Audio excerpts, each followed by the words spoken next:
so awfully late again. Exhausting day of teaching, dear. The little critters will never learn to play their violins correctly. Well, you know how a cigar soothes you. Yes, nothing like a ciggy and piano sesh. Oh, that's a nice tune. Tune? What tune? Oh, don't be so negative, Edu. Well, Alice, I'm in my 40s and barely anyone knows or cares much about my music. It's only by teaching those ghastly juveniles that we get by, dear. Just play that tune again. For me, Edu. I do like it. Yes, that's it. What is it? Nothing, but something might be made of it. I tell you what, Alice, let's play a game. I'll improvise on it in the style of one of our friends. You've got to guess who it is. Who is this like? I cannot quite say, but it's exactly the way Billy Baker goes out of the room when he slams the door. Correct. And this? Oh, that's the bark of old George Sinclair's bulldog. And how about this? And soon Edward Elgar had sketched out 14 variations on that tune. Each was a caricature of someone from his social circle. He orchestrated it over the next 4 months with the dedication to my friends pictured within. But he didn't initially tell us who his friends were. He simply titled each variation with their initials or a nickname. The piece starts with the Enigma theme. This is that tune Alice liked, the one on which the 14 variations are based. The Enigma theme's a self-portrait of Elgar. He even wrote the rhythm to match his name. Edward Elgar. Introspective, searching. The Enigma theme expresses Elgar's depression as he struggled to achieve professional success. But his rock of encouragement was his wife, Caroline Alice Elgar. She's the subject of his first variation, titled CAE. A homely woman much older than Edward, Alice mothered him more as a companion than romantic partner. But their relationship was inseparable, and so appropriately her variation continues straight on from his theme without pause, with barely a change of mood. Blink and you'd miss it. The variation is based around a 4-note melody that Elgar always whistled to let her know he's home. So sweet! Variation 2, titled HDSP, is Hugh David Stuart Powell. He played piano in Elgar's chamber ensemble and liked to warm up his fingers with diatonic scales, basically playing the white notes of the piano. This variation is a bit of a sophisticated in-joke because it's all scampering chromatic scales, that's white and black notes, that wouldn't have pleased his friend. Haha, yeah, Edwardian jokes aren't that funny. Variation 3, RBT, is Richard Baxter Townsend, an eccentric Oxford University scholar. He always rode about town on a tricycle, constantly ringing his little bell. He also loved amateur theatrics, playing the comic role of an old man with a deep, booming voice that breaks out into a high-pitched squeal. Elgar mimics the bell with flutes, the booms with bassoons, and the squeals with clarinets. You think Richard Townsend's a bit loopy? Well, try his brother-in-law, William Meath Baker, the subject of Variation 4, WMB. Baker was a fiery country squire. He owned an inn that he organised like a tyrant, think Victorian Fawlty Towers. He was always barking out orders to his guests, blustering out of rooms in a hurry, and slamming doors behind him. So this variation's very loud and very short. Variation 5, RPA, is Richard Penrose Arnold, son of famous poet Matthew Arnold. Elgar liked Richard very much, for despite being a self-taught pianist, Richard knew how to work his way around technical difficulties to get to the heart of any piece he played. Richard was a bit of a joker too. One second he'd be in serious conversation, the next in absolute hysterics, so the music alternates between a solemn string theme and a wittier section impersonating his nervous laugh. The next variation, Isabel, is Elgar's viola student Isabel Fitton, so Elgar gets the violas to do some beginner string exercises here, including a technique called string crossing. A romantic solo viola suggests Isabel's graceful charm, for Elgar was much taken by her beauty. Variation 7, Troit, is Arthur Troit Griffith. One of Elgar's best friends, Troit was an opinionated, loud-mouthed architect with barely an ounce of musical ability. Elgar attempts to teach him some piano in this variation. It's in the almost nonsensical time signature of 1-1 because Troit's tinkling on the piano with his usual enthusiastic incompetence. The brass impersonates Elgar's voice, correcting him before the variation ends abruptly with the piano lid slammed down in frustration. The next variation, WN, is Winifred Norbury, or rather, Winifred's quaint 18th century home.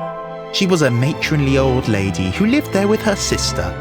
The variation captures the sedate charm of her home, an oasis of calm that sheltered Elgar and Troit where they were once caught in a ferocious thunderstorm.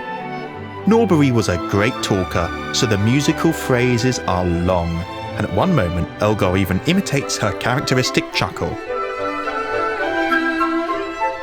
And now for the most famous variation, Nimrod. The Bible describes Nimrod as a mighty hunter, but this movement's about Elgar's German music publisher, Augustus Jaeger, Jaeger meaning hunter in German. They were very close, with Jaeger often giving the composer pep talks whenever he felt depressed about his lack of recognition. He'd tell Elgar that Beethoven too had endured similar hardships, that he also had his worries. Urging him not to give up, Jaeger would sing Beethoven's Pathetique Sonata, so the music here strongly hints at that piece. Jaeger was only second to Alice in Elgar's life, so this variation is particularly reminiscent of that Enigma theme. It's an intensely moving tribute to the depth of their friendship, a tearjerker that's been performed on countless solemn occasions, from Princess Diana's funeral to military remembrance services. Many people will recognise it from Hans Zimmer's soundtrack to the film Dunkirk. Remember that angry country squire, William Meath Baker? Well, the next variation, Dorabella, is about his cheerful, music-loving niece, Dora Penny. She turned pages for Elgar whilst he played the piano, so he nicknamed her Dorabella after the character in Mozart's Così fan tutte, whom he thought had a similar, cheerful practicality. The music's lightness suggests Dora's youthfulness. Its stuttering woodwinds mimic her stammer when she spoke. Variation 11, GRS, is George Robertson Sinclair, an organist friend of Elgar's. But it's really about Sinclair's great bulldog, Dan. Dan was something of an animal celebrity in musical circles. Inseparable from his owner, he attended all Sinclair's rehearsals and organ concerts. This variation depicts Dan falling into the river before paddling upstream and finding safety on the banks. The brass lets out a happy bark. The next variation's about BGN, Basil George Nevinson. He was a learned entomologist with an enormous collection of 140,000 Beatles. Madness. He was also a great cellist who played in Elgar's chamber ensemble, so unsurprisingly, cellos are the most prominent instrument in this movement. Now, Variation 13 is the only one Elgar didn't title. All we have is a subtitle, Romanza. Perhaps he didn't want to burden anyone with that superstitious number 13.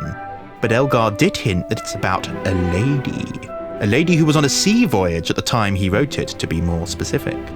We can certainly hear references to the sea in the clarinet. It quotes Mendelssohn's Calm Sea and Prosperous Voyage. It imitates the quiet purr of an ocean liner on the undulating waves. It's thought that Elgar intended it for wealthy music patron Lady Mary Lygon, but that he couldn't secure her permission before she embarked on her voyage. But Lady Lygon was still in the country at the time. The subtitle Romanza suggests a more than platonic relationship. So some say it's about Helen Weaver, who'd previously broken off her engagement to Elgar. She then embarked on her own sea voyage to New Zealand.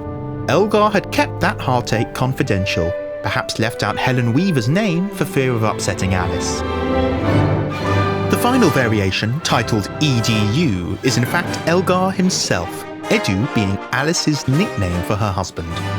Elgar's Enigma theme, once in a minor key to suggest his despair, is now triumphantly major, a rousing, assured self-portrait. The music refers back to the Nimrod variation in honour of Augustus Jaeger, the greatest influence on his art. It then revisits the variation in praise of Alice Elgar, the greatest influence on his life. It suggests a composer who's finally found his musical voice and an appreciative audience. The piece premiered in June 1899 to enormous acclaim. It made Elgar's name as the greatest English composer in 200 years. Not bad for a 42-year-old from a humble background with no formal musical training.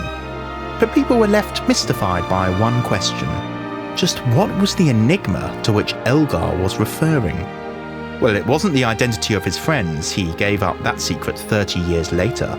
Instead, Elgar, who was nuts for puzzles, claimed that there's another theme, not the main Enigma theme, that's embedded in the music. It's like a riddle. Oh, and he said we never actually hear it. What? Well, what we think he means is that the Enigma theme forms the perfect accompaniment to another very well-known piece. He never revealed what that tune was, but tantalised the public whenever they proposed a solution.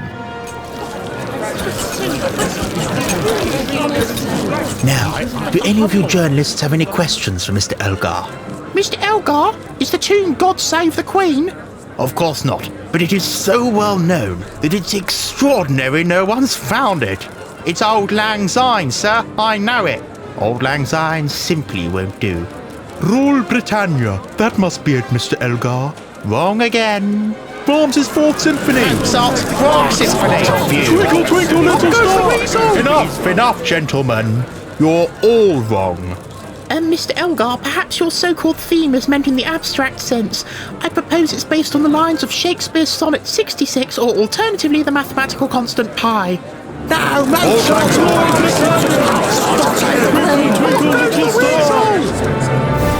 Elgar took the secret to the grave, and to this day, no one's definitively solved the enigma. But perhaps we've all been looking for the wrong thing, for the theme that runs through the Enigma Variations is far more powerful than any hidden melody. It's the theme of friendship. For I couldn't have done it without the support of all of you, my fine friends who stood behind me when others only doubted and discouraged. My splendid fellow Augustus, my eccentric buddy Richard, my dear smelly wet dog Dan, who's a good boy, and of course my darling wife Alice. Never have I so appreciated an interruption to my evening Siggy and improv sessions. Thank you all.